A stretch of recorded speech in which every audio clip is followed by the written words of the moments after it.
কেমন আছেন সবাই? রিঙ্কুর প্রিয় রান্নাঘরের চ্যানেলে আপনাদের সকলকে স্বাগত।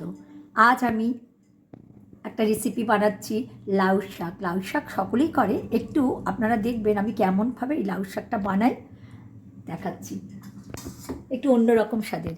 আমি লাউ শাকগুলো ভালো করে আলাদা কুচিয়ে সুন্দর করে ধুয়ে ছেঁকে ছেঁকে এই ছিদ্রযুক্ত থালায় আমি রেখে দিয়েছি জল ছড়িয়ে। এতটা শাক বেশি লাগবে এটা করতে। আর শাকের ডাঁটাগুলো আমি আলাদা ধুয়ে আলাদা করে রেখেছি।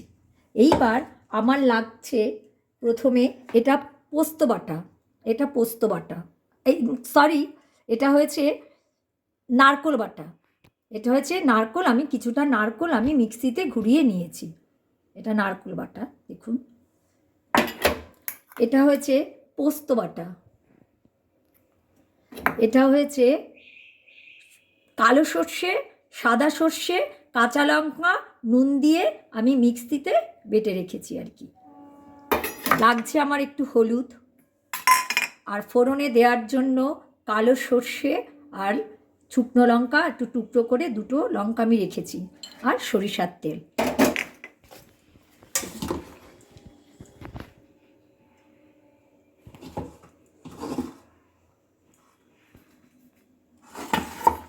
এবার কড়াইতে আমি তেলটা ঢেলে দিলাম। ঢেলে দিয়ে শুকনো কড়াই, আমি আগেই তেল ঢাললাম। এবার গ্যাসটা জ্বালিয়ে দিলাম।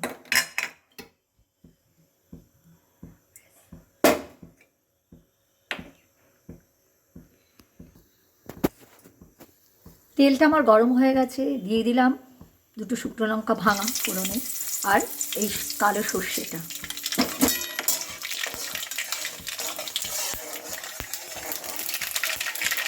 গ্যাসটা নামিয়ে দিলাম।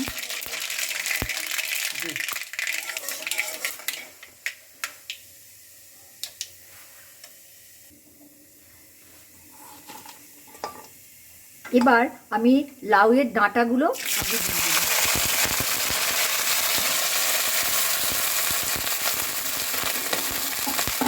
নুনটা দিয়ে দিলাম। নুন আমি অল্প দিয়েছি, কেননা আমি সর্ষে পেস্টের সাথে নুন দিয়েছিলাম বলে।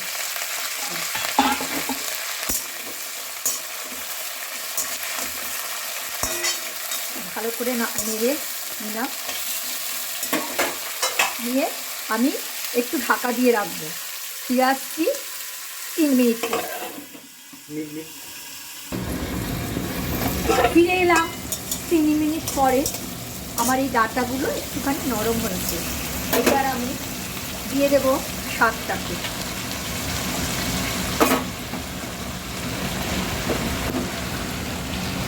এই রেসিপিটায় শাকটা একটু বেশি লাগে, তাই শাকটা আমি একটু বেশি কমে যাবে এটা এমনি।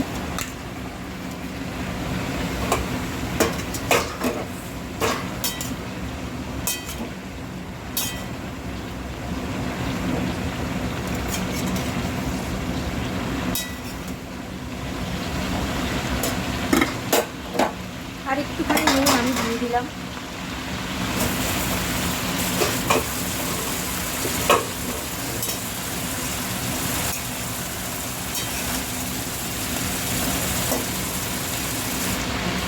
শাকটাকে একটুখানি নাড়তে থাকি। এবার আমি ঢাকাটা খুলে নিলাম।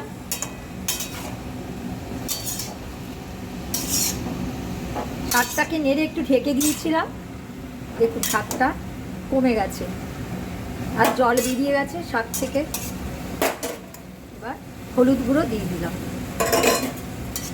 খুব বেশি হলুদ গুঁড়ো এটাই লাগে না।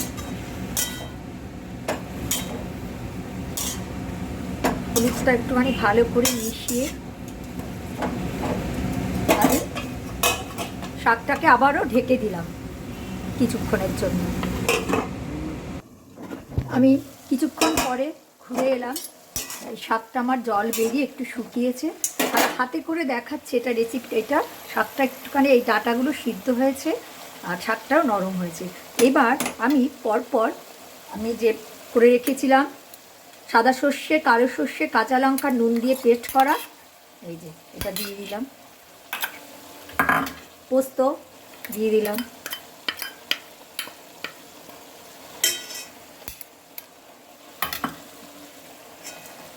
নারকোল পেস্ট, এটা নারকোল পেস্টটাও দিয়ে দিলাম।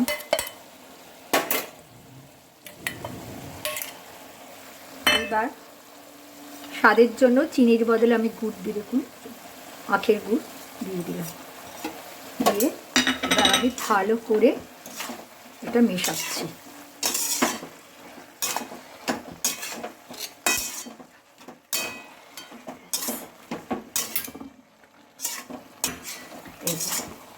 পুরো মিশিয়ে দিলাম ভালো করে।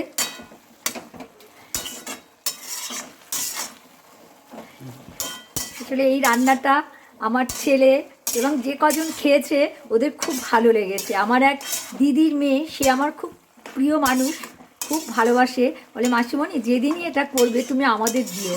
হ্যাঁ, আমার পাশেই থাকে, ওকে দিও। ওই জামাই আর মেয়ে বলে এটা পেলে আমরা কোনো কিছু খাই না সেদিন। তাই সকলের ইয়েতে আমি ডিমান্ড পাবলিক, এটা আজকে আমি আবার করছি। এবার হয়ে গেছে, গ্যাসের ফ্লেম কিন্তু বাড়িয়েই রাখলাম। এবার আমি যে মিক্সি ধোয়া জল, বাটি ধোয়া জলটা করে রেখে দিয়েছি, এই জলটা দিয়ে একদম পুরো গ্যাসের ফ্লেম বাড়িয়েই করবো এটা। আমি আর ঢাকা দেব না, এটা এইভাবেই চলবে। আর আমার কোনো কিচ্ছু মশলা এর মধ্যে লাগবে না, ব্যাস।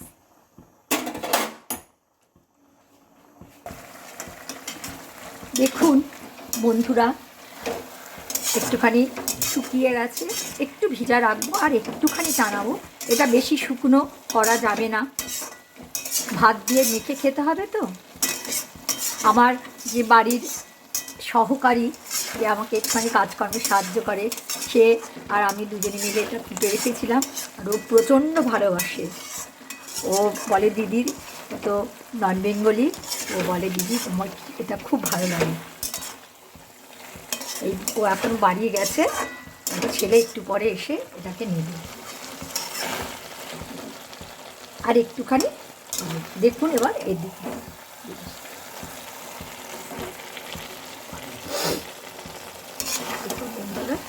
এবার শাকও সব সেদ্ধ হয়ে গেছে দেখুন।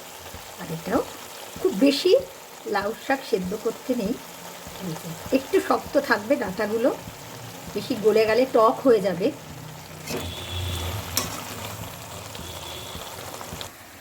বন্ধুরা আবার কিছুক্ষণ পর আমি ফিরে এলাম।